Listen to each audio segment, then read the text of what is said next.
ஐயா நீங்க இப்ப ஆரம்பிக்கலாம். திருச்சிற்றம்பலம். பாலும் தெளிதேனும் பாகும் பருப்பும் இவை நாளும் கலந்துனக்கு நான் தருவேன். கோலம் செய்துங்கக் கரிமுகத்து தூமணியே நீ எனக்கு சங்கத்தமிழ் மூன்றும்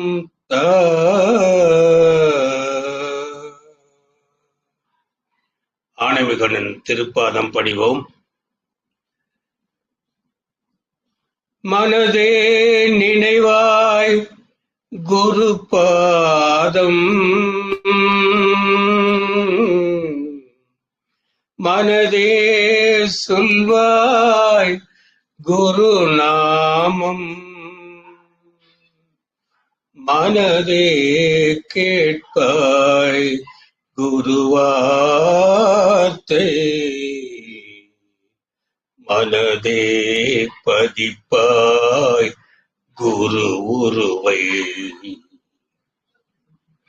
அன்பான நெஞ்சில் குடிகொண்ட நாமம், அன்பான நெஞ்சில் குடிகொண்ட நாமம், அண்ட சராசரம் வியாபித்த பாதம், பாவ கடலை போக்கிடும் பாதம், பாவ கடலை போக்கிடும் பாதம், சர்க்குரு பாதம் சரணம் சரணம், சர்க்குரு பாதம் சரணம் சரணம், சர்க்குரு பாதம் சரணம் சரணம்.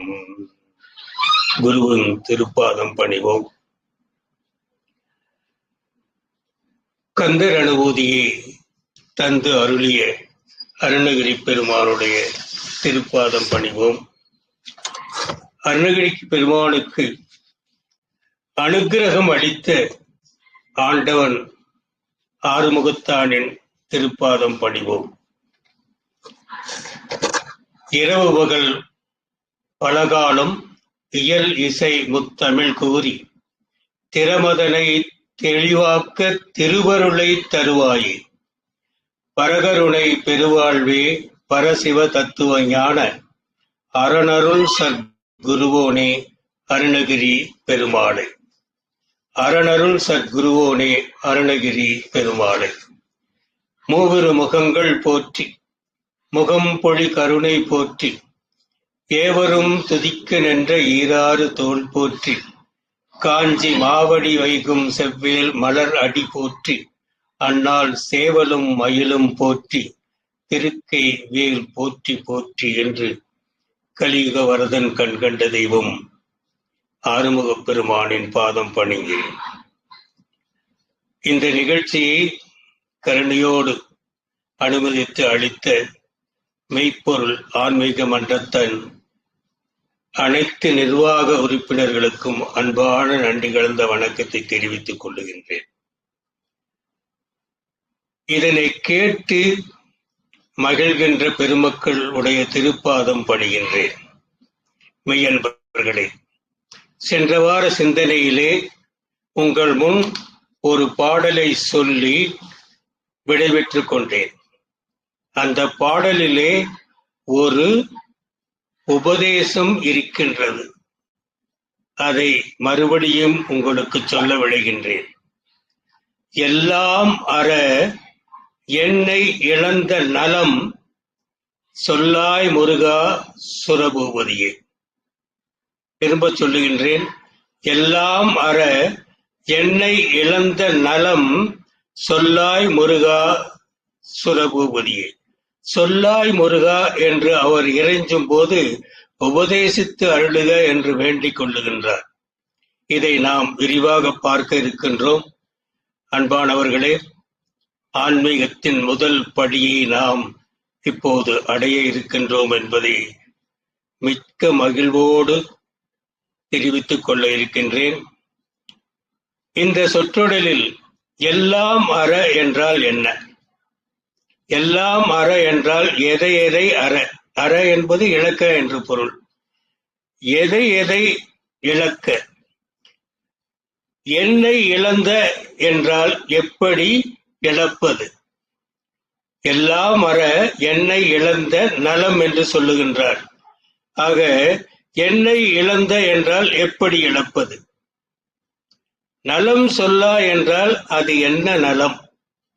இந்த 3 கேள்விகளை நாம் ஆராய்ந்தால்தான் அவர் சொன்ன எல்லாம் அற என்னை இழந்த நலம் சொல்லாய் முருகா என்ற பொருளை அறிந்து கொள்ள முடியும். இதற்கு கந்தர் அலங்காரத்திலே அவருடைய அனுபவத்தை சொல்லுகின்றார் அருணகிரி பெருமான். கந்தர் அலங்காரத்திலே இந்த அனுபவத்தை சொல்லுகின்றார். அனுபோக ஞானம்தான் அனுபூதி. தன் அனுபவத்தை கூறுகின்றார் அருணகிரி பெருமான்.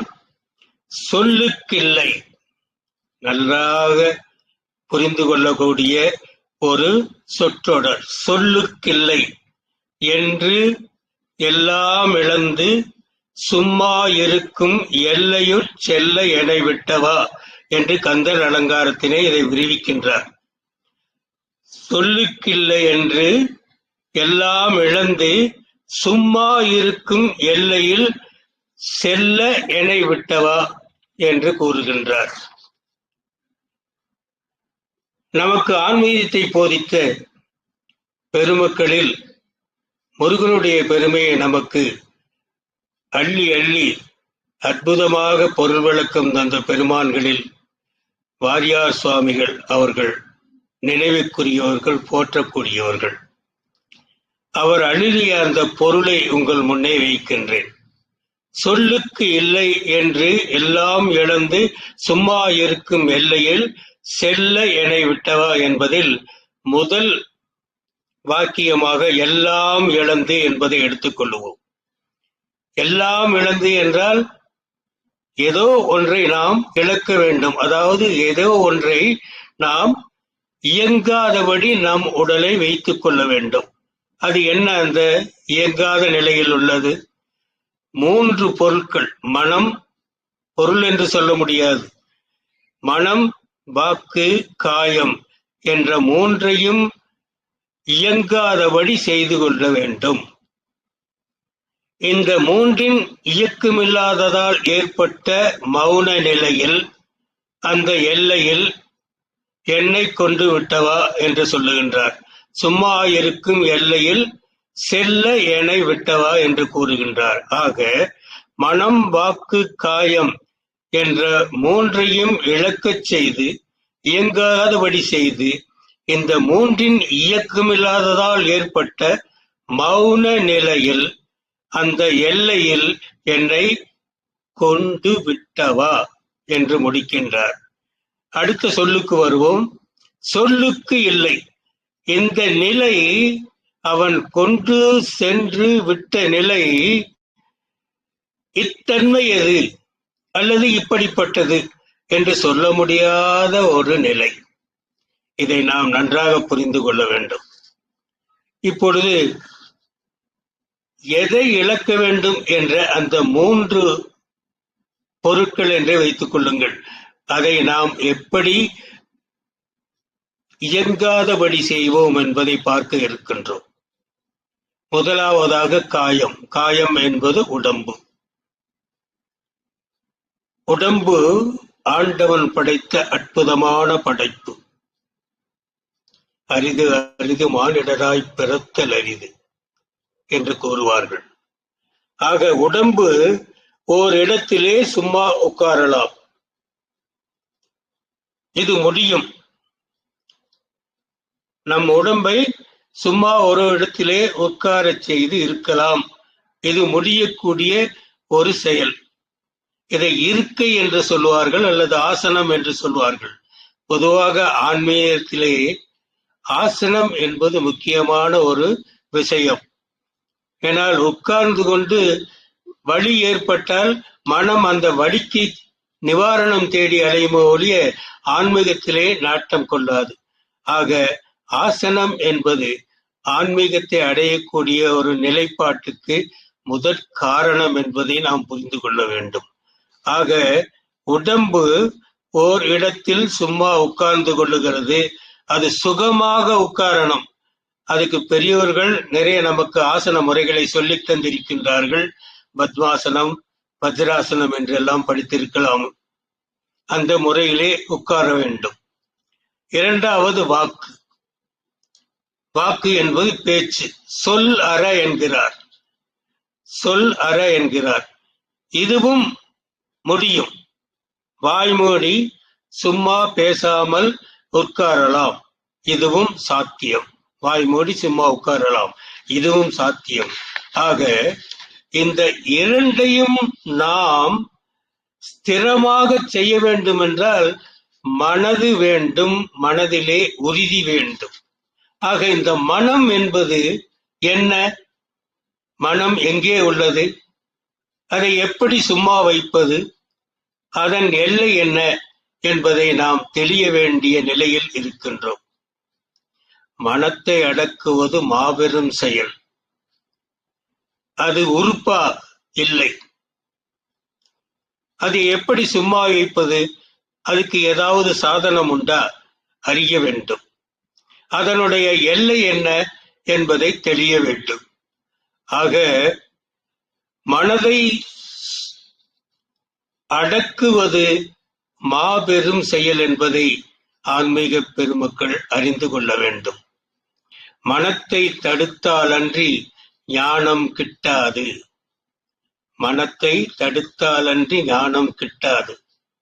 உள்ளம் அடங்குறினல்லால் தெள்ளறிய சிவஞானம் சிவனாது என்று தணிகை புராணத்திலே கூறுகின்றார்கள். ஆக இந்த மூன்று நிலையிலேயும் நாம் அறிய வேண்டும் என்றால், எனக்கு தெரிந்து நான் உங்களுக்கு உதாரணமாக ஒருத்தரை சொல்ல இருக்கின்றேன். அவர்தான் அபிராமி பட்டர். அநேகமாக எல்லோரும் அறிந்த ஒரு மெய்யன்பர், ஞானி. திருக்கடையூரிலே அபிராமி பட்டர் பிறந்து வளர்ந்து வருகின்றார். அவர் ஒரு சக்தி உபாசகர். ஆனா நாம தான் எந்த ஒரு மேல்நிலை உள்ள பெருமக்களையும் மேல்நிலையை வைத்து பார்க்க மாட்டோம். அவர் ஒரு சக்தி உபாசகர். அம்மா அம்மா அம்மா என்று அபிராமி மேலேயே ஆறா காதல் கொண்டவர்.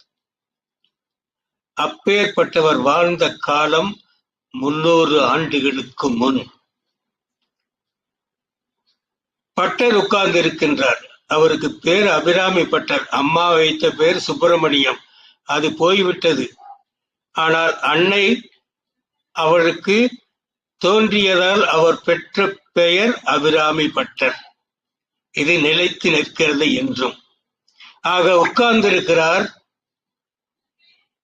பட்டர் உட்கார்ந்திருக்கிறார், சுகாசனத்தில் அமர்ந்திருக்கின்றார். அவருடைய கவனமெல்லாம் அன்னையருடைய திருமேனியிலே இருக்கிறது. அவரே அழகாக அபிராமி அந்தாதியில் சொல்லுவார், குறித்தேன் மனத்தில் நின் கோலமெல்லாம். குறித்தேன் மனத்தில் நின் கோலமெல்லாம். அந்த கோலத்தை நினைத்து அவர் தனது அகக்கண்ணிலே அன்னையை முழு நிலவாக தரிசனம் செய்து கொண்டிருக்கின்றார். பால் நிலவாய் அன்னை பராசக்தியை பரவசத்தோடு அகக்கண்ணிலே பார்த்து மகிழ்ந்து கொண்டிருக்கின்றார். அந்த நிலையிலே அன்று தஞ்சையை ஆண்ட சரபோதி மகாராஜா வருகின்றார். அரசன் வருகிறான் என்றால் எல்லோரும் எழுந்து நின்று மரியாதை செலுத்துவார்கள். ஆனால் பட்டர் அமர்ந்திருக்கின்றார். அரசரும் பட்டரை பார்க்கின்றார். பட்டரை பார்த்துவிட்டு போய்வின்றார்.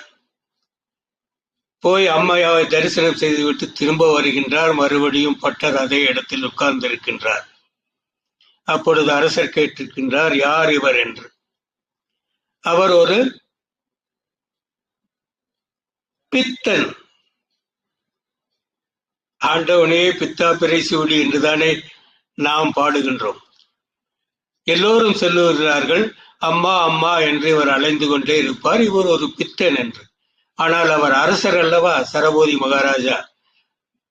பட்டருடைய தோற்றத்தை பார்த்தவளுக்கு அவரை பரிசோதிக்க விரும்புகிறார். இந்த நிலையிலே நாம் நன்றாக ஒன்றை புரிந்து கொள்ள வேண்டும். அன்னையை ஆள் மனத்திலே வைத்து அவளுடைய ஜோதி பிழம்பை ஆராதனை செய்து கொண்டிருக்கின்றார் அபிராமி பட்டர். அந்த நிலையிலே அரசர் கேட்கின்றார், இன்று என்ன திதி என்று. சிறிதும் யோசிக்காமல் பௌர்ணமி என்று பட்டென்று சொல்லுகின்றார். அரசன் என்ன செய்வார்? தண்டித்தாரா? ஒரு சிலர் தண்டித்தார் என்று சொல்லுவார்கள், ஒரு சிலர் இல்லை என்று சொல்லுவார்கள். அது எப்படியாவது இருக்கட்டும். இந்த நிலையை நாம் ஆராய வேண்டும். அவர் இருந்த நிலை, அந்த எல்லை, மனதினுடைய எல்லையை அடைந்து அன்னையை ஆராதிக்கின்றார். பால் நிலவாய் அன்னை பராசக்தியை பார்த்து கொன்ற நிலையிலே அவர் மொழிந்த மொழி பௌர்ணமி என்று. இங்குதான் ஞானம் என்பது. ஞானத்தை அடைய வேண்டும் என்றால் முதலில் அறியாமை அற்றுப்போக வேண்டும். தான் தனது என்ற அகங்காரம் மமகாரம் அற்றுப்போக வேண்டும். அதை அற்று ஆண்டவனை அடையக்கூடிய நிலையிலே பக்தி மார்க்கத்திலே சென்றீர்களானால், சென்ற அந்த நிலையிலே அவரை காணுகின்ற உணர்விலே தான் காண முடியும், பார்வையிலே பார்க்க முடியாது. உணர்விலே காணுகின்ற அந்த நிலையில் அறிவும் அற்றுப்போக வேண்டும். அதுதான் ஆன்மீகத்தினுடைய கடைநிலை. மன்னர் கேட்ட கேள்விக்கு அறிவார்த்தமாக பட்டர் இருந்திருந்தால் பட்டென்று சொல்லியிருப்பார், இது அமாவாசை என்று. ஆனால் அறிவு அங்கே வேலை செய்யவில்லை. அறிவு அற்ற நிலையிலே, மோன நிலையிலே அவர் உட்கார்ந்து சொன்ன சொல் பௌர்ணமி திதி என்று. இதுதான் ஆன்மீகத்தினுடைய எல்லை, மோனத்தின் எல்லை. இதை நாம் நன்றாக தெரிந்து கொள்ள வேண்டும். ஆக இந்த நிலையை அடைய நம் முன்னோர்கள் பல வழிகளை நமக்கு போதித்திருக்கிறார்கள். போதனை நிறைய இருக்கிறது, ஆனால் சாதனை யாரிடமும் இல்லை. ஒரு சில பெரியவர்கள் சாதனையாக அதனை போதனை செய்து கொண்டிருக்கின்றார்கள். ஆனால் அவர்களும் பணத்துக்காக சாதனை படைத்துக் கொண்டிருக்கின்றார்கள். மக்களை மாக்களிலிருந்து பிரித்து காட்டக்கூடிய நிலையை எந்த ஒரு பெருமக்களும் தானாக முன்வந்து செய்வதில்லை. அந்த நிலையிலே மெய்ப்பொருள் ஆன்மீக மன்றத்தாருக்கு எனது மனமான நன்றியை தெரிவித்துக் கொள்ளுகின்றேன். ஆக என்னென்னவெல்லாம் நம் பெரியோர்கள் மோன நிலையை அடைய நமக்கு அருளி செய்த சாதனைகள் என்பதை நாம் பார்க்க இருக்கின்றோம். பொதுவாக வேதாத்திரியம் படித்தவர்களுக்கு தெரியும், மனம் என்னும் புதினமது ஜீவகாந்த அலை என்று. பொதுவாக நாட்டு நடப்பிலே உள்ள சொல் மனோவேகம் என்று சொல்லுவார்கள். மனது வேகம் என்பதை விட விவேகம் கொண்டு விரிந்து போகும். எந்த அளவுக்கு விரியும்? வானளவுக்கு விரியும். எப்படி விரியும்? வானிலே இருக்கின்ற காந்தம் வான்காந்தம், நம் உடம்பிலே இருக்கின்ற காந்தம் ஜீவகாந்தம். இந்த ஜீவகாந்தம் வான்காந்தத்தை தொடும் அளவு விரிவடையக்கூடியது மனம் என்ற ஜீவகாந்த புதினம். மக்கள் இது மறந்தே போனார்கள். ஆக அந்த நிலையிலே மனம் விரிந்து செயல்படக்கூடிய ஒரு தன்மையை, தெய்வீக தன்மையை ஆண்டவன் நமக்கு அருளி இருக்கின்றான். இதை மக்கள் உணர்வதாகவே தெரியவில்லை. 100க்கு 90 பேர் உணர்ந்ததாகவே தெரியவில்லை. ஆக 100க்கு ஒரு 10 பேர் உணர்ந்து செயல்படுகிறார்கள். அந்த 10 பேர்களும் தன் பிழைப்புக்காக செய்கிறார்கள் என்பதைத்தான் நான் வருத்தத்துடன் சொல்லிக்கொள்ள ஆசைப்படுகின்றேன். அது தவறாக இருந்தால் தயவு செய்து என்னை மன்னித்துக் கொள்ளுங்கள். ஆக மெய்யன்பர்களே, அன்பானவர்களே, இந்த உடம்பு தெய்வத்தன்மை வாய்ந்தது என்பதை மக்கள் உணர நமது பெரியவர்கள் நமது உடம்பை பற்றி சொல்லி சென்றிருக்கின்றார்கள். அதை இப்ப பார்க்க இருக்கின்றோம். நமது உடம்பு, மனம் 5 கோஷங்களாக அருளப்பட்டிருக்கிறது ஆண்டவனால். கோஷம் என்பது உரை என்று சொல்லுவோம், பஞ்ச கோஷம் என்று சொல்லுவார்கள். படித்திருக்கலாம், அநேகரும் படித்திருக்கலாம். ஆண்டவனுடைய படைப்பு எப்படி இருக்கிறது என்று பாருங்கள். இந்த 5 உரைகளில் நாம் வாழ்ந்து கொண்டிருக்கின்றோம். 1 அன்னமய கோஷம், 2 பிராணமய கோஷம், 3 மனோமய கோஷம், 4 விஞ்ஞானமய கோஷம், 5 ஆனந்தமய கோஷம். பெரியோர்களே, சற்று சிந்தித்து பார்த்தால் இந்த உடம்பை எடுத்ததற்கே நாம் புண்ணியம் பண்ணி இருக்க வேண்டும் என்பது புலப்படும். ஆனால் நாம் எதையுமே கண்டுகொள்வதில்லை. ஆக இந்த உடம்பு ஆண்டவனுடைய தெய்வீக தன்மையின் மூலம் அன்னமய கோஷம், பிராணமய கோஷம், மனோமய கோஷம், விஞ்ஞானமய கோஷம், ஆனந்தமய கோஷம் என்று 5 இயக்கங்களை கொண்டிருக்கின்றது. அற்புதமான செயல். இந்த ஆனந்தமய கோஷம் என்பதுதான் மனத்தினுடைய எல்லை. நன்றாக புரிந்து கொள்ள வேண்டும். தைத்திரிய உபநிடதம் இதை அழகாக எடுத்து இயம்புகிறது. தைத்திரிய உபநிடதம் மேலே சொன்ன 4 கோஷங்களை அடித்து 5வது வருகின்ற அன்னமய கோஷம். அந்த நிலையை அடைவதுதான் ஆன்மீகத்தின் இலக்கு, எல்லை, லட்சியம். அனுபவபூர்வமான உணர்வு அது. 4 கோஷங்களையும் தாண்டி ஆனந்தமே பிரம்மம், சமநிலை, சமாதி, பேரின்பம் என்று பலவாறாக இதனை சொல்லுவார்கள். இதனை நாம்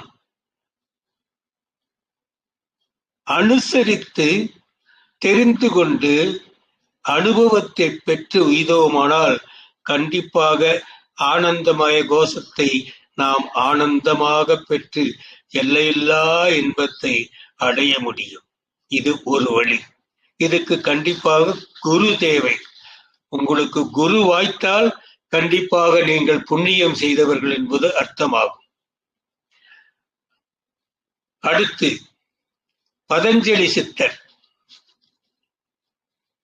சித்தர் பெருமானிலே பதஞ்சலி சித்தர் என்பவர் 2000 ஆண்டுகளுக்கு முன்பு வாழ்ந்தவர். அட்டாங்க யோகத்தை அருமையாக நமக்கு அருளி சொல்லியிருக்கின்றார்கள். இவர் 2000 வருடங்களுக்கு முன் வாழ்ந்தவர். ஆனால் அருணகிரி பெருமான் 15வது நூற்றாண்டில் வாழ்ந்தவர். நன்றாக புரிந்து கொள்ள வேண்டும். வாழ்வின் நோக்கத்தை அறிவதற்கான அறிவையும் வழிமுறைகளையும் வகுத்து கொடுத்திருக்கின்றார் பதஞ்சலி சித்தர். வாழ்வின் நோக்கத்தை அறிவதற்கான அறிவையும் வழிமுறைகளையும் வகுத்து தந்துள்ளார் பதஞ்சலி சித்தர். அவர் அருளிய யோகம் அட்டாங்க யோகம் என்று சொல்லப்படும் 8 விதமான அனுசரணைகளை நாம் மேற்கொள்ள வேண்டும். அந்த 8 விதமான அனுசரணைகள், யோகங்கள், அட்டாங்க யோகம், 8 விதமான அனுசரணைகளை என்ன என்று பார்ப்போம். 1 இயமம், 2 நியமம், 3 ஆசனம், 4 பிராணாயாமம், 5 பிரத்யாகாரம், 6 தாரணை, 7 தியானம், 8 சமாதி. சுருக்கமாக இவைகளை விவரிக்கின்றேன். தயவு செய்து மன்னித்துக் கொள்ளுங்கள். இதை விவரிக்க போனால் அது பெரிய வகுப்பாகிவிடும். இயமம் என்பது புற ஒழுக்கம். மனிதனுக்கு புற ஒழுக்கம் அவசியம்.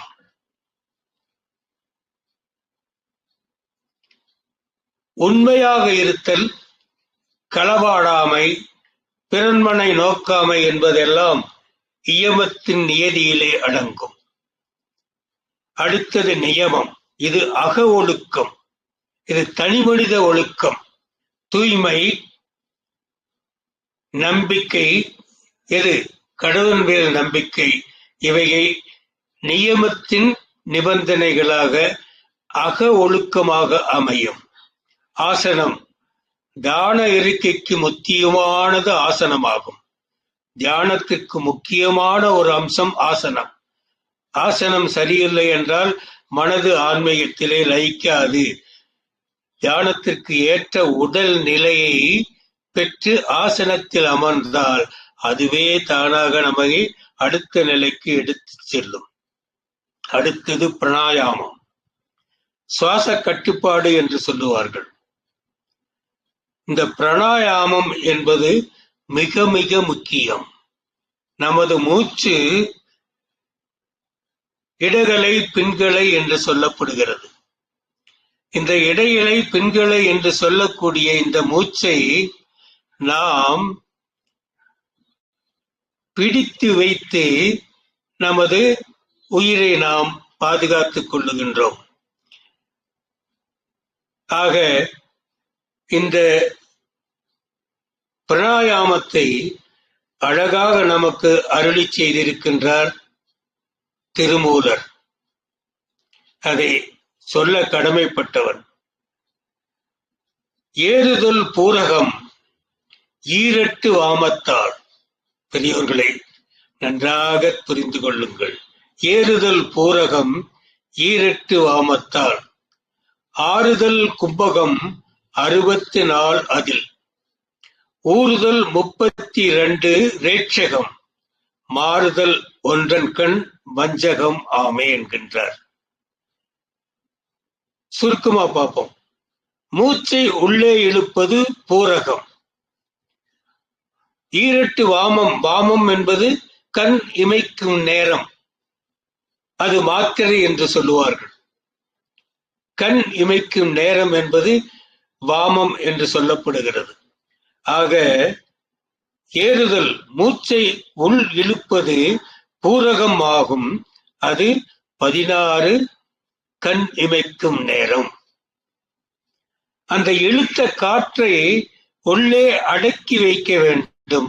அது 64 கண்ணிமைக்கும் நேரம். மாத்திரைகள் 64 மாத்திரைகள். நன்றாக புரிந்து கொள்ளுங்கள். உள்ளே செல்லுகின்ற அளவு 16 என்று வைத்துக் கொள்ளுவோம். அதை உள்ளே இருத்துகின்ற அளவு 64. அதை வெளியே விடுகின்றோம். ரேட்சகம் வெளியே விடுதல். அடக்கி இருந்த அந்த மூச்சு காற்றை வெளியே விடுகின்றோம். அது ரேட்சகம் என்று சொல்லப்படுகிறது. அந்த அடக்கி இருந்த 64 மாத்திரை அடக்கி இருந்த அந்த காற்றை 32 மாத்திரைகள் மட்டும் வெளியே விட வேண்டும். இதுதான் இந்த பிராணாயாமத்தின் ரகசியம். உள்ளே இழுப்பது 16 யூனிட் அலகு என்று வைத்துக் கொள்வோம். அதை உள்ளத்தின் உள்ளே இருத்திக் கொள்வது 64 அலகு.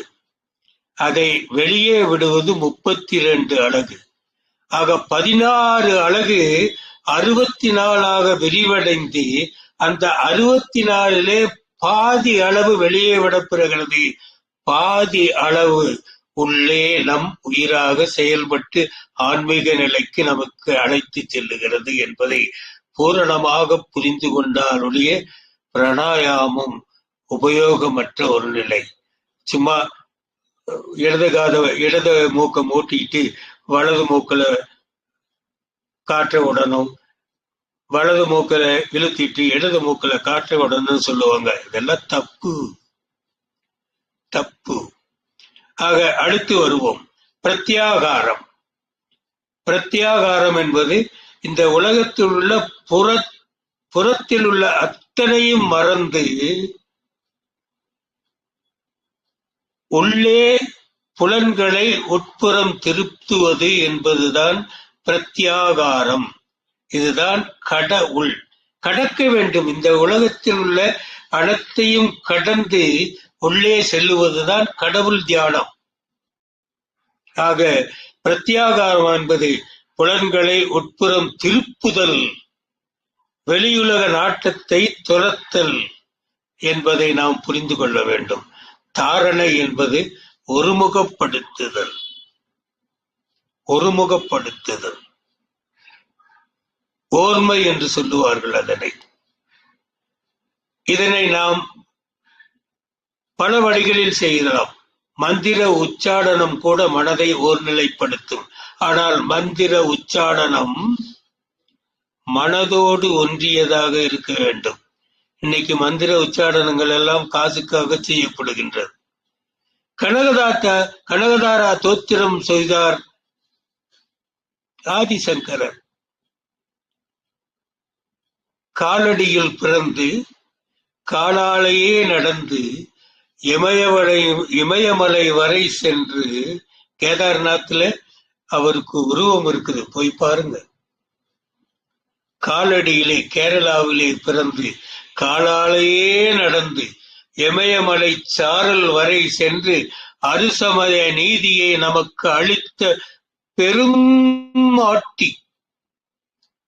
அவரை சொல்வதற்கு புகழுவதற்கு வார்த்தை இல்லை.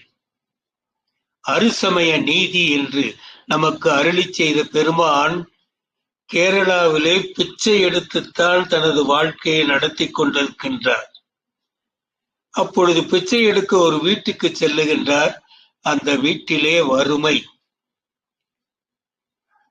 வீட்டு மனையாள் பிச்சை கேட்பதற்கு என்ன கொடுப்பது என்று தெரியவில்லை. இல்லை, வீட்டில் இல்லை. ஆனால் எப்பவோ போட்ட ஒரு நெல்லிக்காய் ஊறுகாய் இருக்கிறது. அதை எடுத்து வந்து கொடுக்கின்றாள் ஆதிசங்கரர். அதை பார்த்த மாத்திரத்திலே வறுமையின் தாண்டவத்தை அவர் உணர்கின்றார். உணர்ந்த மாத்திரத்திலே அன்னையை துதிக்கின்றார். கனகதாரா ஸ்தோத்திரத்தை படித்து அன்னையனுடைய அருள் மழை பொழிய வைக்கின்றார். நெல்லிக்கனி, தங்கத்தாலான நெல்லிக்கனி மழையாக பொழிந்ததாம். நம்பலாமா? மந்திரத்துக்கு ஆண்டவனை இழுக்கக்கூடிய சக்தி உண்டு. சொல்லுக்கே சக்தி உண்டு. உச்சாடனம் அதுவும். அந்த சொல்லால் ஆண்டவன் கண்டிப்பாக கட்டுப்படுவார். சொல்லுவதற்கு இல்லை என்று சொல்லக்கூடிய அந்த ஆண்டவனை துதிக்கும் போது சொல்லைத்தான் நாம் உபயோகப்படுத்த வேண்டிய நிலையில் இருக்கின்றோம். ஆக பெரியோர்களே, அப்பேற்பட்ட மகான் நமக்கு அருளியது இந்த உச்சாடனம். ஆக தாரணை என்பது ஒருமுகப்படுத்துதல். ராமாயணத்துல கூட நான் படித்திருக்கின்றேன். விந்து தாரணை என்ற சொல் பயன்படுகிறது. ராமனுடைய வில்லினுடைய திறம் எல்லோருக்கும் தெரியும், ராமபாணம். அந்த ராமபாணத்தை எதிர்த்து நீக்கக்கூடிய வல்லமை யாருக்கு இருந்தது? லவனுக்கும் குசனுக்கும் இருந்தது. அது இந்த விந்து தாரணையால் விளைந்த செயல் என்று ராமாயணத்திலே ஒரு பாகம் வருகிறது. அந்த நிலையிலே தாரணை என்பது ஒருமுகப்படுத்துதல், எல்லா பொருள்களையும் ஒருமுகப்படுத்துதல். அந்த நிலையிலே நாம் விந்து தாரணையை படித்து தேர வேண்டும். அடுத்தது தியானம். தியானம் என்பது தவம். தவம் செய்வார், கர்மம் செய்வார். தவத்திற்கு கட்டுப்படாத எந்த இயற்கையும் இல்லை. அதை மனதிலே கொள்ள வேண்டும். மனதை ஒருமுகப்படுத்துவதற்கு தியானம். அந்த தியானத்திலே நாம் அடையக்கூடிய அந்த நிலை இருக்கிறதே, தன்னை மறந்த நிலை, தன்னை இழந்த நிலை, அந்த நிலைதான் சமாதி நிலை. சமாதினா செத்து போறவங்களுக்கு வைக்கிற சமாதி இல்லை. இது சமம் பிளஸ் ஆதி, சமம் கூட்டல் ஆதி. அந்த சுகம் பரம்பொருளுடன் இணைத்தல் சுகம், இணைந்த சுகம். அந்த சுகத்தை அடைவதுதான் இந்த அட்டாங்க யோகத்திலே பதஞ்சலி முனிவர் நமக்கு அருளி செய்த மாபெரும் போதனை. மனிதனுடைய நோக்கு ஆண்டவனை அடைவதுதான். வாழத்தான் அவன் நம்மை படைத்தான். ஆனால் வாழ்க்கையினுடைய நெறியை அறியாது பாவத்தை செய்து செய்து பிறவிகளை பெற்று பெற்று பெற்று பெற்று அழன்று கொண்டிருக்கின்றோம், அல்லலுற்றுக் கொண்டிருக்கின்றோம். அந்த நிலை மாற வேண்டும் என்றால் தியானத்தை செய்து ஆண்டவனுடைய ஆழ்நிலையை, சமநிலையை அடைய வேண்டும் என்பது நமது கடமை. மகரிஷி இன்றைய நிலையிலே எனக்கு தெரிந்து இந்த தியானத்தை சுலபமாக மக்களுக்கு வடிவமைத்து கொடுத்தவர் வேதாத்திரி மகரிஷி அவர்கள். ஆக அவர்களை இந்த இடத்திலே கண்டிப்பாக நினைவு கூற கடமைப்பட்டவர்கள். ஆக மனத்துள் இறைவனை மகிழ்ந்து காணுதல் என்பதுதான்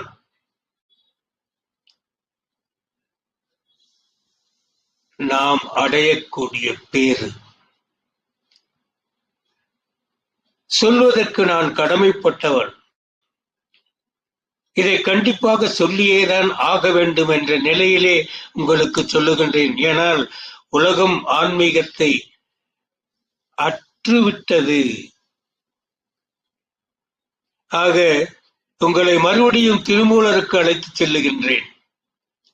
சொல்லுகின்றார், என்ன சொல்லுகின்றார்? முகத்தில் கண் கொண்டு பார்க்கும் மூடர்கள், முகத்தில் கண் கொண்டு பார்க்கும் மூடர்கள் அகத்தில் கண் கொண்டு காண்பதே ஆனந்தம். ஐயப்படாதது அகத்தது. உள்ளே இருக்கின்றான் அவன். உணரக்கூடிய தன்மையை நாம் தான் பெற்று மகிழ வேண்டும். அதை பெறுவதற்கு ஒரு முயற்சி தேவை. அந்த முயற்சி நம்மிடையே இல்லை. இதை மக்கள் கண்டிப்பாக உணர்ந்து கொள்ள வேண்டும். ஆக பெரியோர்களே, முகத்தில் கண்கொண்டு பார்க்கின்ற மூடர்கள் அகத்தில் கண்கொண்டு காண்பதே ஆனந்தம். அகத்தில பார்க்கணும், கண்ணில பார்க்க முடியாது. பார்க்க முடியாத பரம்பொருள் அவன் உள்ளே அகத்தில் பார்க்கக்கூடிய தன்மையிலே அமைந்து கொண்டிருக்கின்றான். இதற்கு அவர் காட்டிய உதாரணம் இருக்கின்றதே. அப்பா,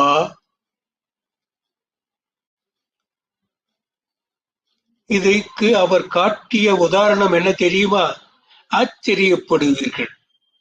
மகற்கு அவர் சொல்லுகின்றார், மகற்கு தாய் தன் மணாளனோடு ஆடிய சுகத்தை சொல் என்றால் சொல்லுமாறு எங்கனே. பெரியோர்களை திரும்பச் சொல்லுகின்றேன். மகற்கு தாய் தன் மணாளனோடு ஆடிய சுகத்தை சொல் என்றால் சொல்லுமாறு எங்கனே. அந்த சுகம் என்ன தெரியுமா? தாம்பத்திய உறவு. தாம்பத்திய உறவு அது உடல் கலப்பு அல்ல. விஞ்ஞான உலகம் அஞ்ஞானமாக வாழ்ந்து கொண்டிருக்கின்ற அந்த நிலை இப்பொழுது நாம் பார்த்து கொண்டிருக்கின்றோம். மகற்கு தாய் தன் மணாளனோடு ஆடிய சுகத்தை சொல் என்றால் சொல்லுமாறு எங்கனே என்று திருமூலர் கூறுகின்றார். பெரியோர்களே, ஒரு மகள் தன் தாயிடம், நீ உன் கணவனோடு, அதாவது என் அப்பாவோடு கூடி இன்புற்றிருந்த சுகத்தை சொல் என்றால் அன்னை எப்படி சொல்லுவாள்? அது சொல்லக்கூடியதா? சொல்லக்கூடிய உணர்வா? அது தெய்வீக உணர்வு, உயிர் கலப்பு. அது உடல் கலப்பாக என்று மாறிவிட்டது. பச்சிளம் குழந்தைகளை பால்படுத்தக்கூடிய மிருகங்களாக மனித சமுதாயம் வாழ்ந்து கொண்டிருக்கின்றது. பெரியோர்களே, அந்த தாய் அதை எப்படி சொல்லுவாள், எப்படி விளக்க முடியும்?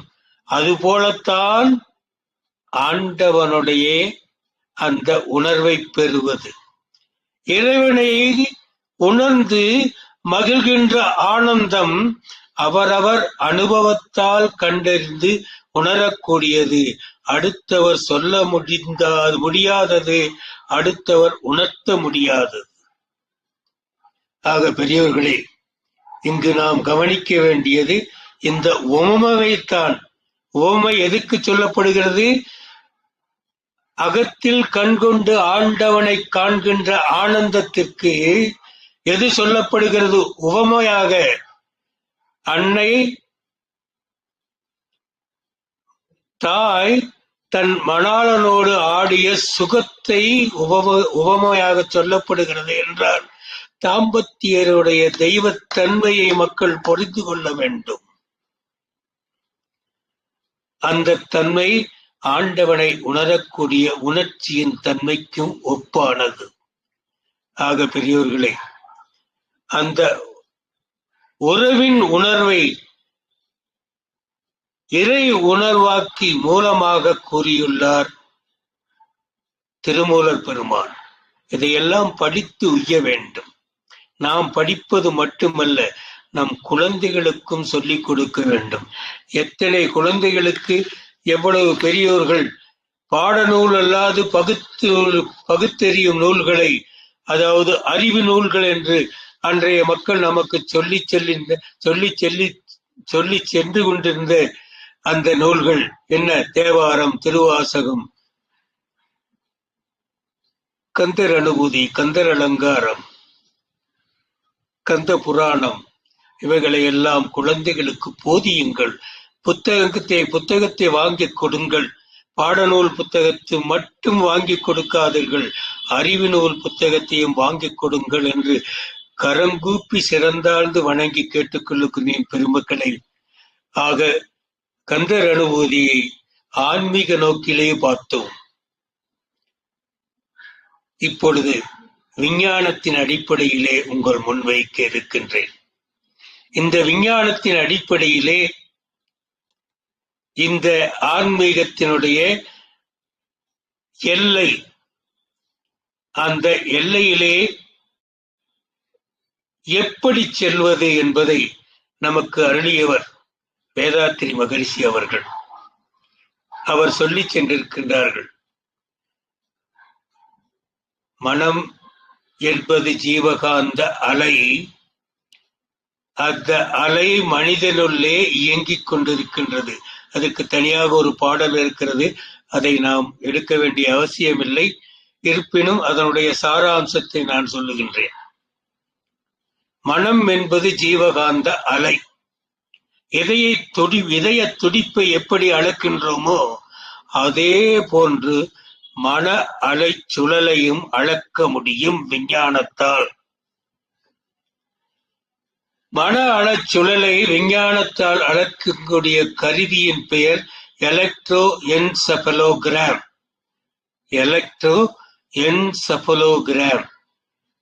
EEG என்று சொல்லுவார்கள்.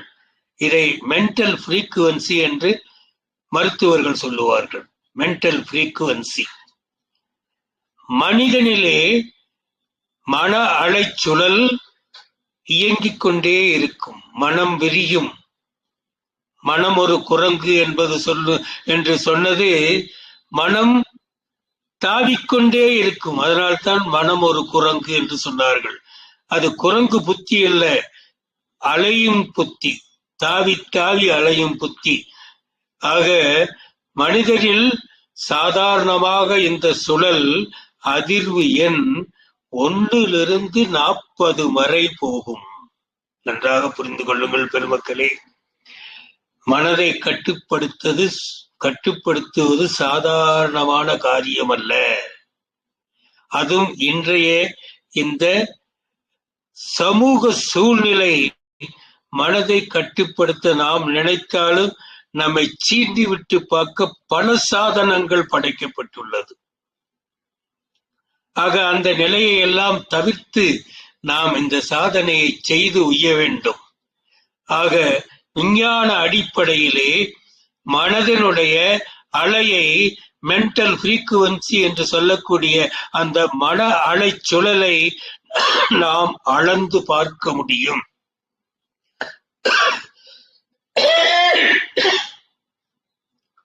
மனிதனில் சாதாரணமாக இந்த சுழல் அதிர்வு எண் என்று சொல்வார்கள். அது 1லிருந்து 40 வரை போகும். கோபம் வந்துடுச்சு, கோபம் கைகாலெல்லாம் உதறும்.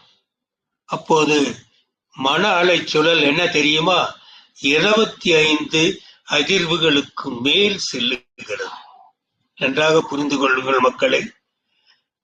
கோபம் வரும்போது அறிவு வேலை செய்யாது, அதிர்வு தான் வேலை செய்யும், அறிவு வேலை செய்யாது.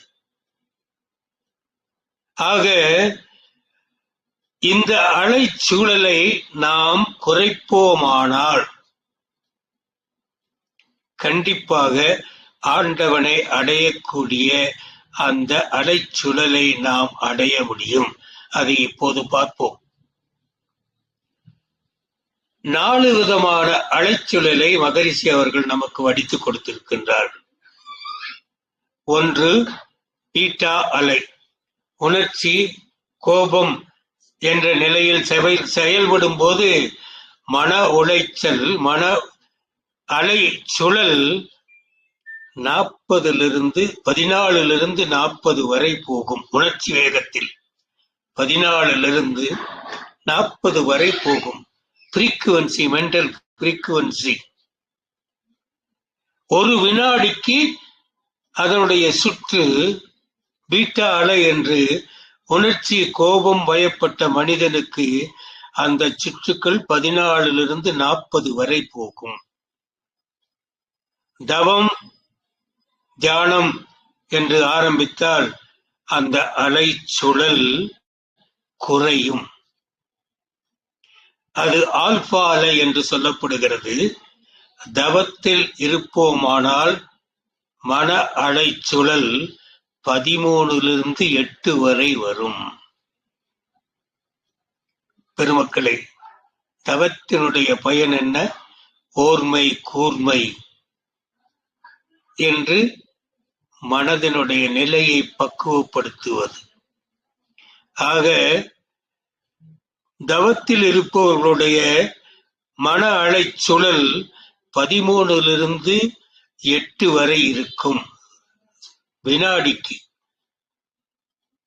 ஆழ்ந்த தவம்,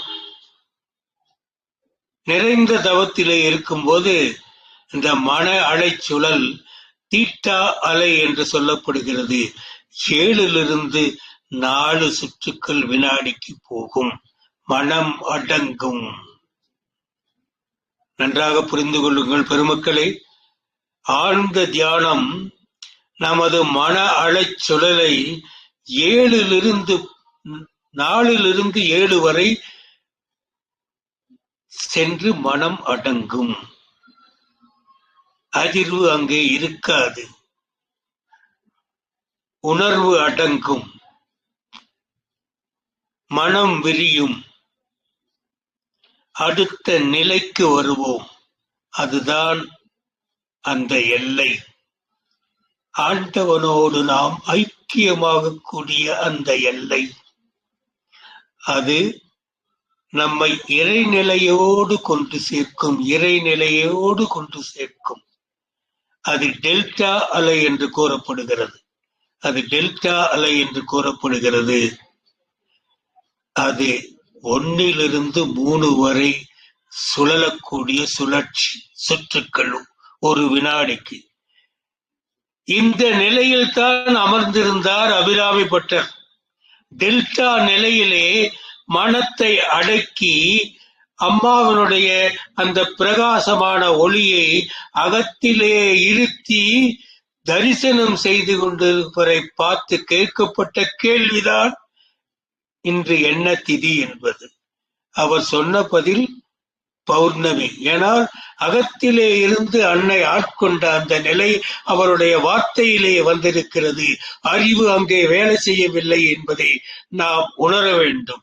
இந்த உணர்வுதான் நம்மை இறைவனோடு இணைத்து வைக்கும் அந்த நிலை, இறைவனோடு நம்மை இணைத்து வைக்கின்ற நிலை, யோக நிலை, தவநிலை. ஆக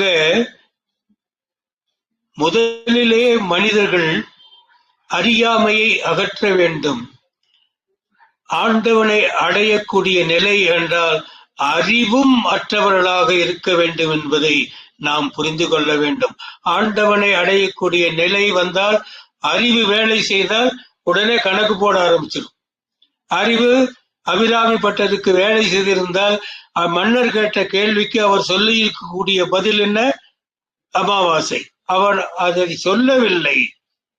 அந்த நிலைதான் மௌனத்தினுடைய எல்லை. ஆண்டவனோடு பரமாத்மாவோடு ஜீவாத்மா இணைந்த ஒரு நிலை அத்வைதம், இரண்டல்ல ஒன்று. ஆக இந்த சமாதி நிலையின் சமம் பிளஸ் ஆதி என்ற எல்லையில் விட்டு செல்ல வேண்டும் என்றுதான் வேண்டுகின்றார். விட்டு செல்ல வேண்டும் என்று வேண்டுதலை அனுபவபூர்வமாக நமக்கு அருளியிருக்கின்றார் அருணகிரி பெருமான் என்பதை நாம் உணர்ந்து கொள்ள வேண்டும் என்று அன்போடு கேட்டுக் கொள்ளுகின்றேன். கந்தர் அலங்காரத்திலே அவருடைய அனுபவ நிலையை பல இடங்களிலே சொல்லி இருக்கின்றார். மக்கள் உய்ய வேண்டும் என்பதற்காக மெய்ப்பொருளை உணர்த்தி இருக்கின்றார். சமாதி நிலை என்பது நாம் ஜீவாத்மாக இருந்து பரமாத்மாவாகிய அந்த இதோடு இணைந்த நிலை, அதுதான் மெய்ப்பொருள் உணரும் நிலை. ஆக பெரியோர்களே, கந்தர் அலங்காரத்தில் மற்றும் இரு பாடல்களை அவர் நமக்கு அருளிய நிலையை நாம் எடுத்துச் சொல்ல இருக்கின்றேன். பாடலை முழுமையாக படித்து நேரத்தை வீணாக்க விரும்பாமல் கருத்துக்குள்ள வாக்கியங்களை மட்டும் உங்கள் முன்னே வைக்கின்றேன். மௌனத்தை உற்று கந்தர் அலங்கார பாடலிலே வருகிறது. தன் ஆனந்தம் கூறிய நிலை இது. அருணகிரி பெருமான் அடைந்த ஆனந்தத்தை கூறிய நிலை இது. மௌனத்தை உற்று என்னை உணர்ந்து உணர்ந்து எல்லாம் ஒடுங்கிய நிர்குணம் பூண்டு, நின்னை உணர்ந்து உணர்ந்து எல்லாம் ஒடுங்கிய நிற்குணம் பூண்டு.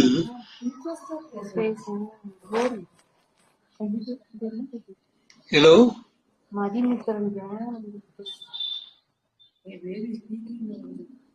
ஹலோ ஏதோ இடையில மறிக்கிறாங்க. நின்னை உணர்ந்து உணர்ந்து எல்லாம் ஒடுங்கிய நிர்குணம் பூண்டு, என்னை மறந்திருந்தேன் இறந்தே விட்டது இவ்வுடம்பு. இந்த கடைசி வாக்கியத்தை நல்லா புரிஞ்சுக்கணும்.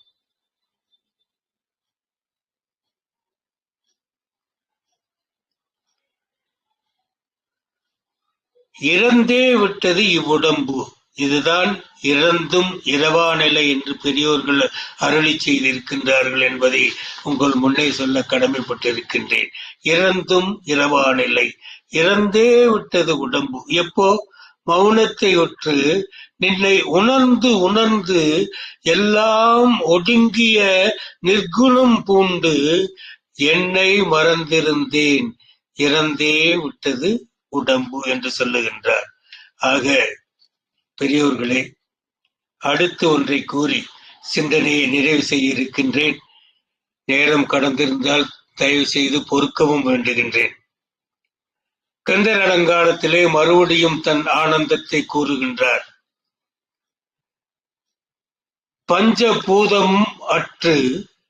பஞ்சபூதமற்று உரையற்று உணர்வற்று உடலற்று உயிரற்று உபாயமற்று கரையற்று இருளற்று எனதற்று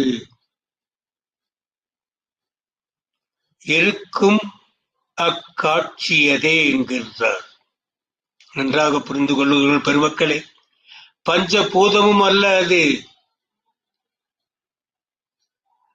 உரையற்றது, அது சொல்லக்கூடிய நிலையில் இல்லாதது, அது உணர்வற்றது, புலன்களுடைய உணர்ச்சிக்கு அப்பாற்பட்டது, உடலற்று தேக உணர்ச்சி நீங்க பெற்றது, உயிரற்று ஆன்ம உணர்ச்சியற்றது, உபாயமற்றது, இதுதான் என்று சொல்லக்கூடிய நிலையில் இல்லாதது, கரையற்று எல்லையே இல்லை இல்லாதது, இருளற்று இருளும் அல்ல, எனதற்று என்னதும் அல்ல. ஆக இருளற்று என்ற அந்த அஞ்ஞான இருள் அகன்று என்னை இழந்த நிலையை சொல்லாய் முருகா சுரபூபதியே என்று அவர் வேண்டிய நிலையை சொல்லி, இதனை கேட்டு மகிழ்ந்த உங்களுடைய திருப்பாதங்களுக்கு என்னுடைய பணிவான அன்பான வணக்கத்தை கூறி சிந்தனையை நிறைவு செய்கின்றேன். நன்றி, வணக்கம்.